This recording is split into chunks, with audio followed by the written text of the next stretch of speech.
Well, hello everybody. This is Dr. Novak. If this is the first time to my channel, welcome. Here's a question I get about having plant growth grow correctly for people. Anyhow, if you've been watching my channel, you've seen this antique aquarium quite a few times. And during the 5 years this tank has been set up, this tank is set up with an anoxic filter and a canister filter with a BCB bag. Okay, if you've seen through the years that this tank has housed parrotfish during the pandemic, then it housed goldfish in it, and the parrotfish had a plenum because I have a video on how to make a plenum. I showed with this tank how to make a plenum, and it had parrotfish in it for a while. Then I switched over to goldfish and took out all the substrate and only added a little bit of kitty litter to the bottom with some larger pebbles that you can buy at any aquarium store like PetSmart or Petco or anything else with the larger pebbles. And just a few, very, very lightly sprinkled the kitty litter on the bottom and put the pebbles in, only for cosmetic reasons. And as you know, when I had the goldfish, I had nothing in the aquarium, and I grew this nice hair grass so that goldfish could graze on it.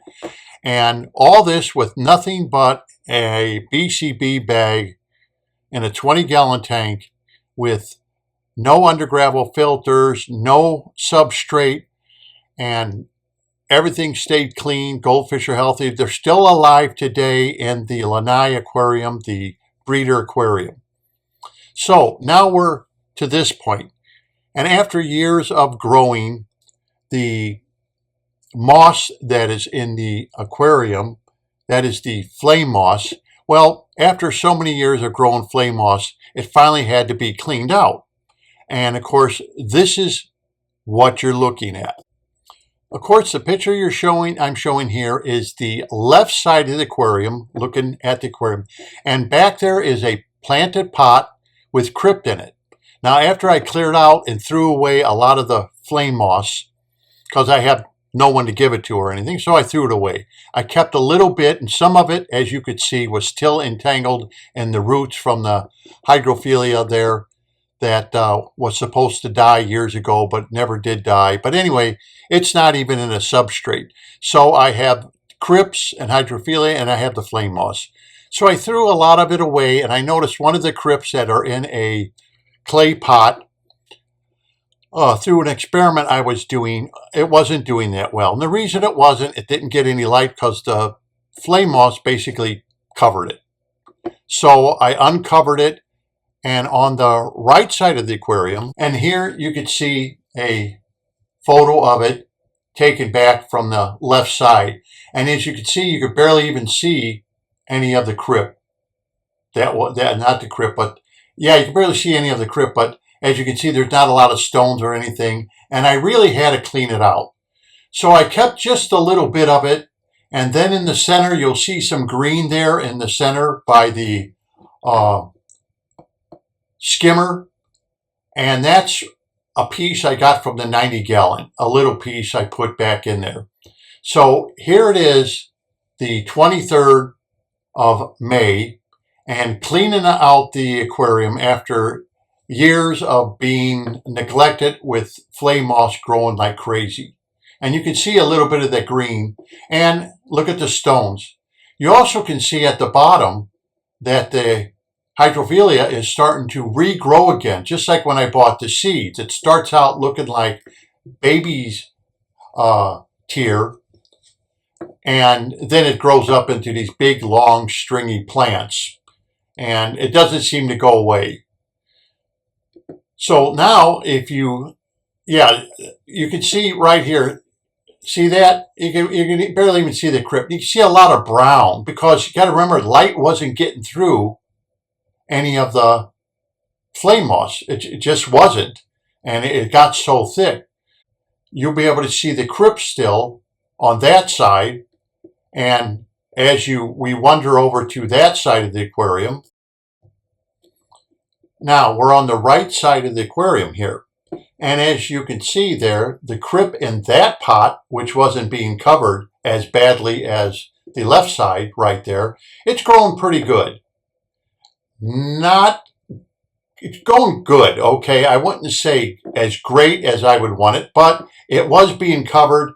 However, it didn't go south like the other one did on the left side of the aquarium because of the fact that it did get more light. And here's a pan back. So you can see the right side of the aquarium is doing good. You can see a little bit of the hydrophilia growing out of the aquarium.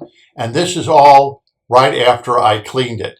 So now I'm going to show you this aquarium, and I took several pictures of it as time goes on for the past 30 days. Now, we're not using any substrate. So we're going to see how this tank's going to develop in a 30-day span.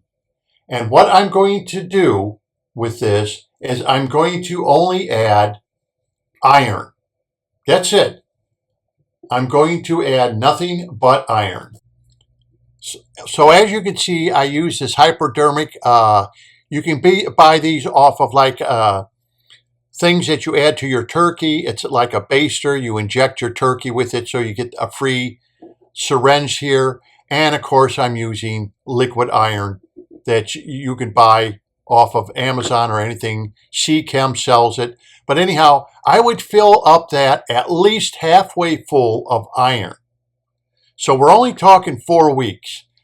Then on the right side of the aquarium, I left alone. But on the left side, where I just showed you, in that pot, I injected in several spots in that pot the iron that I had filled that syringe with. So once a week, I would fill that pot in several different spots with iron and inject it into the pot. And this is just a time lapse of the aquarium as it's beginning to develop throughout the 30 days. So as the tank is growing, I will say another thing is that I am using some CO2, but not at its full potential. Now, as time goes on, I wanted to show you the top, looking in the top. As you can see the flame moss over on the left-hand side, and then you'll see the pot in the center, and then on the other side, some flame moss, and it's already starting to turn green. And the pot on the left-hand side here, as you can see, it looks pretty anemic, but the flame moss is turning nice and green by the added iron I'm giving to the aquarium. And then, as you can see, it's growing. That was a smaller piece, but as each week goes by, that flame moss is turning green. The flame moss over here, the flame moss there, and look at how the potted plant here is now just beginning to turn more of a red color and green color, and still that left-hand pot, it's not looking great, but now it's starting to get more light. And this is, of course, the light I'm using for this aquarium is the Kessel light. And CO2 gets injected into it about 6 hours out of the day. Okay, and I want to show you how the tank progressed and how the hydrophilia progressed within only 4 weeks. Okay, so remember, this is how the tank, look at that plant coming out of the water. There's only one. This is what the tank looked like after cleaning. Doesn't look like much, and for most hobbyists, it kind of looks drab and a bunch of roots and a bunch of brown flame moss. It doesn't look very appealing at all. And look at the growth rate of the plants, because a lot of it had to be taken out and was being smothered by the flame moss. So, okay, we kind of understand that, right? Everyone gets the picture. Look at the tank. This is what it looks like. Now we're going to see, after injecting it once a week with the way I told you, I injected it in the left-hand pot once a week, about a half a syringe of iron. Okay, so here we are 30 days later. Here's a picture of the aquarium. As you can see, a lot of plants are already poking out of the aquarium. A lot of the moss has turned green, is flourishing. The plants have grown a lot bigger in just 30 days time. The crypt that was on the right hand side, as you can see where a lot of the guppies are, look how much larger it is, how more vibrant it has grown. Even the crypt that's on the left hand side, the one where I've been injecting it, is doing far, far better. The leaves are real nice, bright red. For some reason, these leaves stay reddish green. Here's the one on the left side. Look how much healthier it is. It's almost touching the top of the aquarium compared to what it looked like 30 days later. Look at the hydrophila, how it's now coming out of the aquarium. There's more stems growing in the aquarium. Of course, all this is done with an anoxic filter, no substrate whatsoever. And all I've done to the aquarium during this 30-day period is clean and wipe the glass off. Okay, so I make sure the water's low enough I can get my hand in there to wipe it off. But here is the left side of the aquarium. Look at how it now starts looking like a jungle again, where the moss is already, that moss that was brown is all turning green, and it's starting to multiply and grow real thick and big within just 30 days time. Where, look at this, this is all turning green and the plants are growing like crazy. And it doesn't even matter if the roots to the plants are even in soil. It doesn't matter. They're getting all their nutrition right from the water column itself without having to put it in any kind of a substrate of any sort. So that's what I was trying to explain to you. This is using, of course, an anoxic filter, meaning that it has a big BCB bag in the canister, and that's it basically for your bacteria to, propagate and help bacteria to grow and do the nitrogen cycle. And look at how good the root systems are. And all I've been doing, there is another thing, I'll bring it up. I've been feeding the fish a lot more. Every time I go to the tank, I dump a little bit of food in.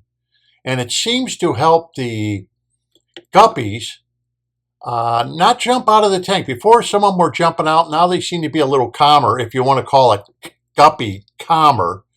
But they seem to like all that food. And look at this. Look at how it looks at just 30 days.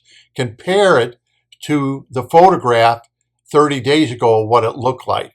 How everything's turning green, everything's starting to grow.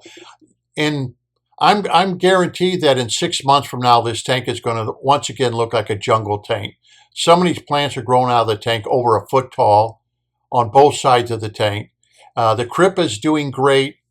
Everything's doing great, even after I tore everything apart. So a short video just to show you that how iron and an oxy filter can play real good with your plants, plus the fact I am using CO2. Let's not forget that, but I'm not using it at 30 parts per million. I'm not even probably using it more than 3 to 5 parts per million, the CO2. Very, very weak the CO2 is. But you can see the plant growth. And you know what? For a 30-day of waiting for your plant to recover, and plants that were like the flame moss that was brown, now turning green again because it's getting the nutrients from the iron and probably the extra food I'm giving it, because I'm not putting any other fertilizer in it. You can see how well the plant aquarium is doing with the plants. So that's it for this video. I just want to show you, don't ever give up on your aquarium when you're having problems with your plants. Remember that if you're having plant growth problems, you're going to need a little bit of CO2, but iron is the most important thing. And you can inject the iron, if you are using a substrate, you can inject that iron directly into your substrate to help the plants, and inject it right by the root system of your plants, and it will help. And once a week you can do that. Don't worry about that. You're going to maybe overdo the iron. You're only going to overdo the iron if you're really not using CO2 and the plants aren't photosynthesizing correctly. But because I'm using a Kessel light, a very bright Kessel light on here, the plants photosynthesize every night, no problem. So you know they're going to use up the nutrients that are in there within the week's time before I put more iron in. So in 4 weeks' time, I can see a tremendous growth rate. I'm sorry the pictures aren't the greatest to show you, but there's a huge difference in how green things are, how fast the flame moss once again is growing, and how fast the plants and aquarium is recovering. And of course, since I've been feeding the guppies, several times a day, every time I come to the tank, it seems like I have babies constantly. And these are guppies, of course, I got from Florida, grown in Florida water, and they seem to have acclimated and they're doing great compared to guppies I bought at stores. So this is just a short video for me to show you that don't give up. Even if you make a tank like mine, if you use the right materials, especially iron, iron is the most important trace element that you're going to use in your aquarium. You can see results very, very quickly within a matter of a month or two. Now, I bet you if I go another 30 days, that aquarium is really going to look more heavily planted, more roots, more plants growing out of it. I guarantee that. But you have to do maintenance, and sometimes you have to sacrifice. So until next time, this is Dr. Novak. I hope you enjoyed it. I hope that if you are having problems with your plants, this will give you some encouragement of maybe how to help your plants along. But there is a word of caution before I end this video. Don't be injecting a bunch of iron into your aquarium if your plants aren't photosynthesizing correctly, because they won't be able to utilize it. And all that's going to utilize it then is algae, because you're going to just be feeding your algae a bunch of nice iron. And even though this tank is sitting right in front of a window, as you can see by the pictures, it's not turning green, it's not growing algae, it's just growing plants. So until next time, this is Dr. Novak. I want to thank you for watching. Please subscribe to my channel. And until next time, happy fish keeping.